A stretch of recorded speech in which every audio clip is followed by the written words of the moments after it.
a los medios de comunicación, los compañeros y las compañeras jubiladas que se encuentran aquí presentes, un saludo de parte mío, de mi bancada también, reciban una bienvenida a la Casa de Todos, la Casa de la Asamblea Nacional. Presidenta, pediría que en el equipo técnico se pueda proyectar una presentación para apoyar mi exposición. Exposición, Presidenta, legisladores, también un saludo que estoy muy contento de hacerlo. Y estoy muy contento de hacerlo por múltiples razones. En primer lugar, porque es una ley absolutamente útil para el país, es una ley absolutamente útil para los ciudadanos, es una ley totalmente adecuada para quienes quieren emprender, primer término. Segundo término, es una ley que fue oferta de campaña. Tal vez ahí hay un elemento particular en términos personales y de nuestra bancada, pero ofrecimos esto.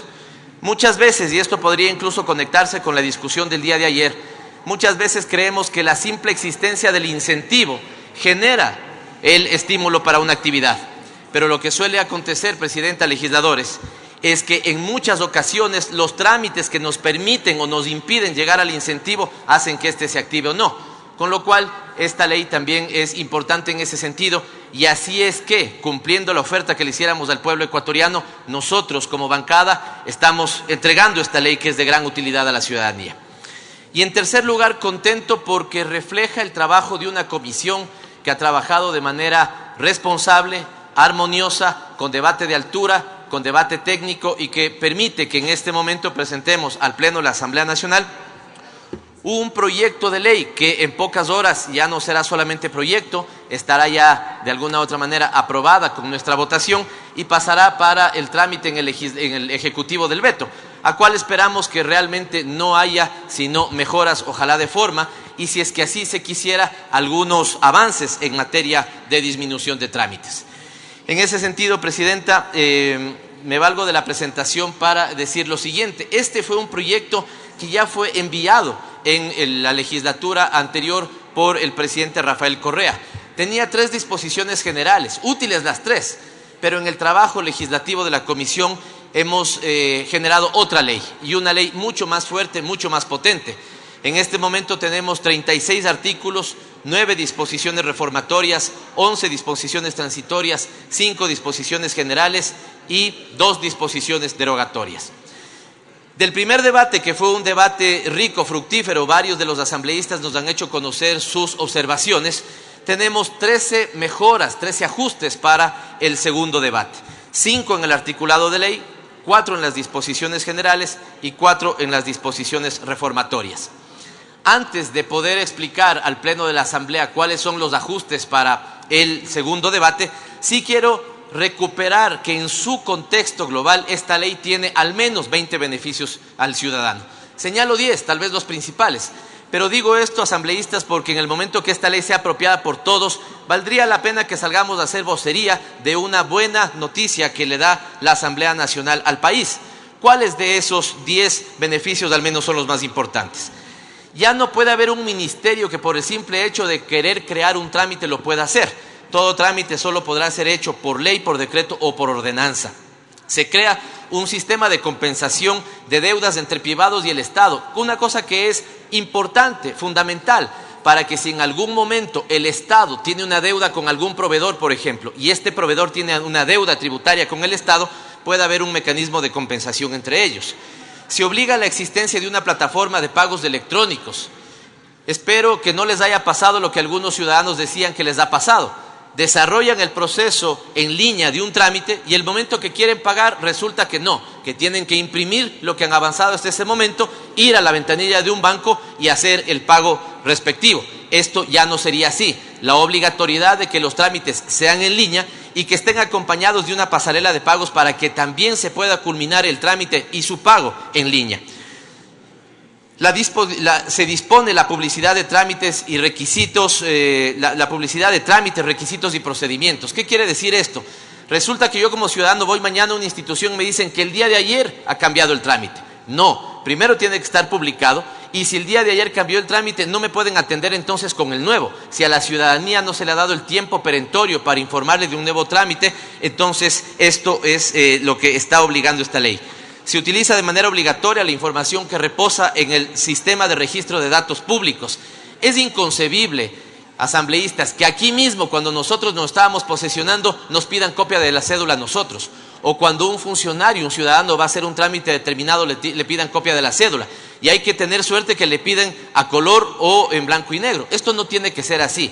El sistema ya tiene un registro de datos públicos, la cédula podría estar verificada en línea y esto ya se podría avanzar.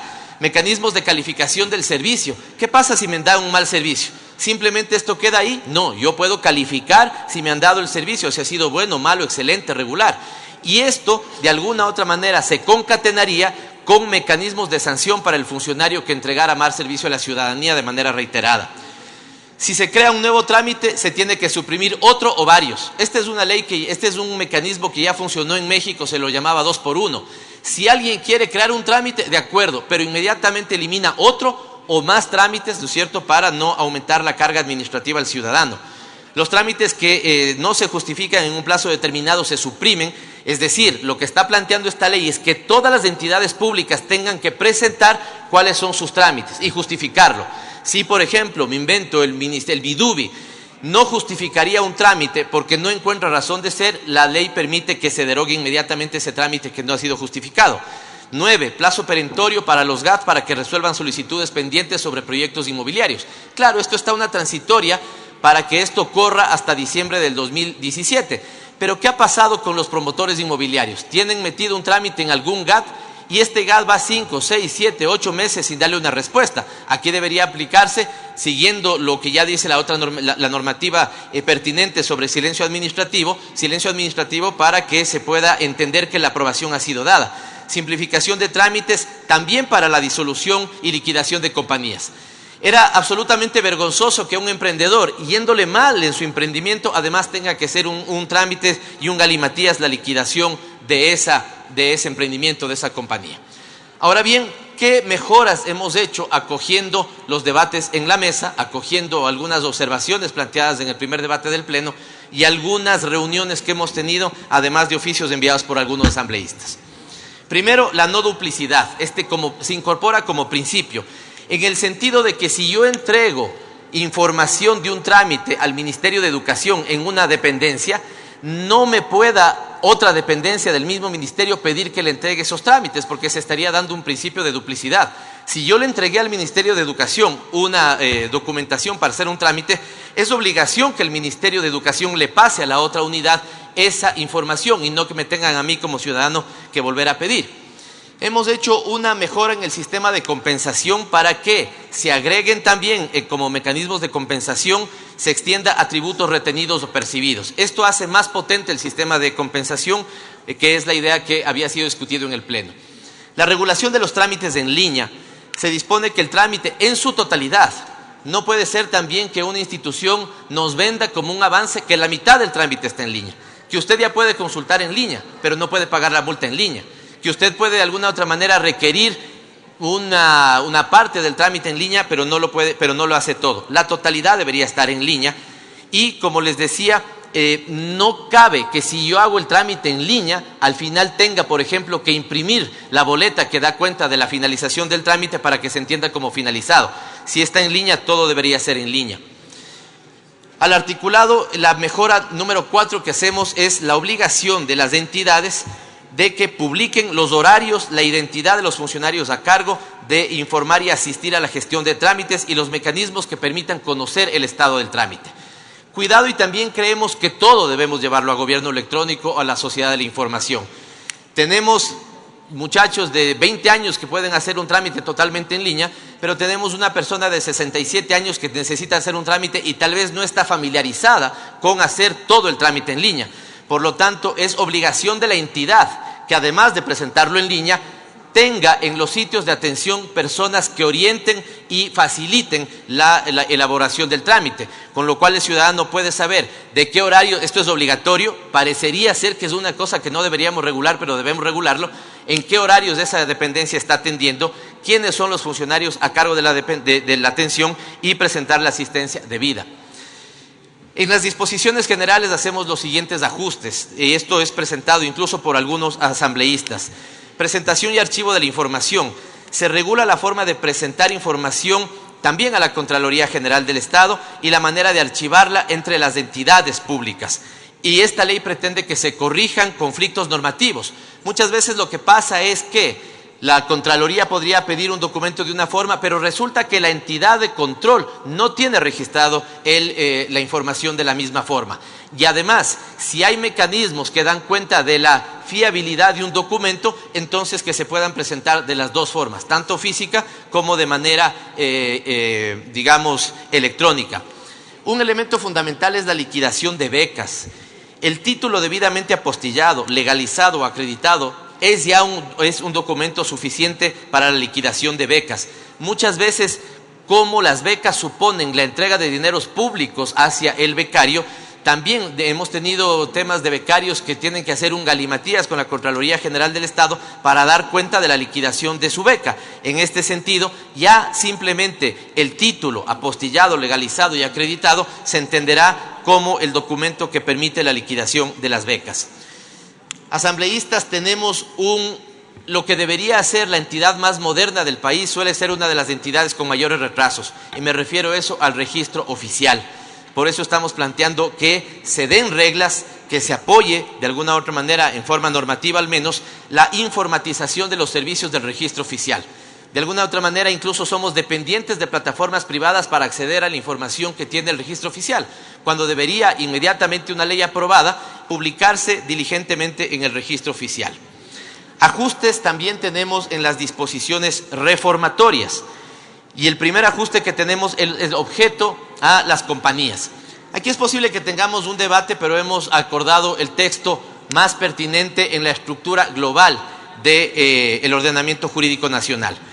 Sobre todo, y saludo, como he saludado la posición de todos los asambleístas integrantes de la mesa, la posición del asambleísta Andrade en el sentido de pedir que el objeto social de una compañía sea múltiple, no esté cerrado. Y es evidentemente que esto es una mejora, porque si de alguna otra manera una compañía que tiene, digamos, el conocimiento para hacer una parte del proceso, podría incorporarse en otra parte del proceso. Pero el asambleísta Andrade decía, no solamente eso, hemos tenido compañías que empezaron haciendo zapatos y terminaron haciendo celulares. Y esto va por un proceso de innovación, el cual nos parece absolutamente pertinente, y estamos pidiendo que para que no haya problemas, por ejemplo, con lo que hemos aprobado ayer, un conjunto de estímulos, de incentivos, ¿no es cierto?, la regulación que fuera pertinente, ojalá no, pero la que fuera pertinente caiga en la Superintendencia de Compañías y en el Servicio de Rentas Internas, si es que esto fuera así. Pero rescato sobre todo el objeto y el planteamiento de que las compañías puedan tener objeto múltiple, que no caigamos también en lo que pasaba antes, ¿no es cierto?, de que para constituirse hacían básicamente un listado interminable. Hemos dado prioridad, atención prioritaria, y nos hemos reunido también con personas con discapacidad. Y aquí lo que solíamos tener es un conflicto muchas veces en el trámite entre el Consejo Nacional de Discapacidades y el Ministerio que entrega el carnet, por ejemplo. Por lo tanto, lo que se está planteando es la facilitación de ese tema y que no haya, digamos, duplicidad o contradicción cuando se habla de la recalificación de la discapacidad y los documentos que lo acreditan. Tercero, y con esto voy terminando, los estudios en el exterior. Preocupación de los asambleístas del exterior, particularmente el asambleísta Melo, sí, que la reforma a la Ley Orgánica de Movilidad Humana se dé una reforma a esta ley para regular el derecho de las personas para la homologación, convalidación y reconocimiento de estudios realizados en el exterior. Esto también solía ser, o es hasta este momento, un vía crucis para el ciudadano, y esperamos que esta ley lo facilite. Notificaciones y registros sanitarios. Tal vez uno de los principios, y voy a volver sobre un tema que ya lo dijimos antes, tal vez uno de los obstáculos que se ha tenido en la posibilidad de que un emprendimiento se desarrolle es el registro sanitario. ¿Y esto por qué? Porque está operando, digamos, hay muchas mejoras en los años anteriores, pero operaba sobre todo el principio de ex ante, es decir, te quieres poner una panadería, te pido 14 cosas antes. No, ahora entendería que tienes el permiso, tú haces una juramentación y señala que tengo toda esa información e inmediatamente se le da el permiso. Lo que debe operar más bien es el principio ex post, que después alguien pueda ir a esa panadería y controlar que lo que era un requisito esté efectivamente cumpliéndose. Finalmente y de manera breve, el ámbito de aplicación de la ley, entonces, como lo hemos dicho, se aumentan otras entidades públicas, pero es muy importante, y esto lo decía la asambleísta Larreategui, ¿qué pasa si yo tengo un privado que es gestor delegado de una potestad estatal? Entonces, que para él también corran los requisitos que estamos planteando en esta ley. Le queda un minuto, asambleísta. Gracias, presidenta, y seguramente le robo pocos segundos más. Solo para cerrar este tema. Si lo que estamos diciendo entonces es que un privado empieza a dar por concesión un servicio público, es evidente que se le tiene que exigir la misma diligencia en trámites. En reuniones con la academia nos han dicho que lo mejor no es utilizar el concepto de gobierno electrónico, sino de la sociedad de la información, porque el concepto es más amplio y entre esa amplitud también está la protección a los datos personales. El objeto social de las compañías, como expliqué, también se ha agregado. El acceso a información de los gestores delegados, también esto en cambio desde el otro lado. Si yo soy público y delego la concesión de un servicio, es inconcebible que no le dé toda la documentación a quien estoy delegando para que pueda desarrollar adecuadamente el trámite. Silencio administrativo positivo, sobre todo para, proyectos urbanísticos, que ya lo aclaré. La posibilidad de que la declaración de no tener bienes en paraísos fiscales sea incorporado a la Contraloría General del Estado. Nos pasó a nosotros, tuvimos que hacer una declaración juramentada en la Contraloría y otra en notario. No cabe, debería ser un solo documento en línea y unificado en la Contraloría General del Estado. Y se realizan cambios de forma para mejorar la redacción de los artículos 3, numeral 7, 5, numeral 4, 8, numerales 1, 6 y 7 y la disposición transitoria quinta. Cierro, asambleístas, con este mensaje para el Pleno. Esta es una ley positiva, esta es una ley que va a mejorar el ambiente, no solamente del ciudadano en su relación con el Estado, sino también el ambiente de los negocios. Tiene, como le he dicho, una multiplicidad de beneficios, convierte al gobierno electrónico en una realidad y no simplemente en un eslogan. Y para aquellos que nos comprometimos con que necesitamos sí un Estado diligente, pero necesitamos una sociedad aún más fuerte, donde los derechos del ciudadano y el derecho a disfrutar de su tiempo, de hacer las cosas de manera fácil, me parece que está garantizando en esta, que en pocas horas de votar favorablemente el Pleno, será una gran ley para el país, presidenta, legisladores. Gracias, señor asambleísta. Tiene la palabra el asambleísta Vilma Andrade.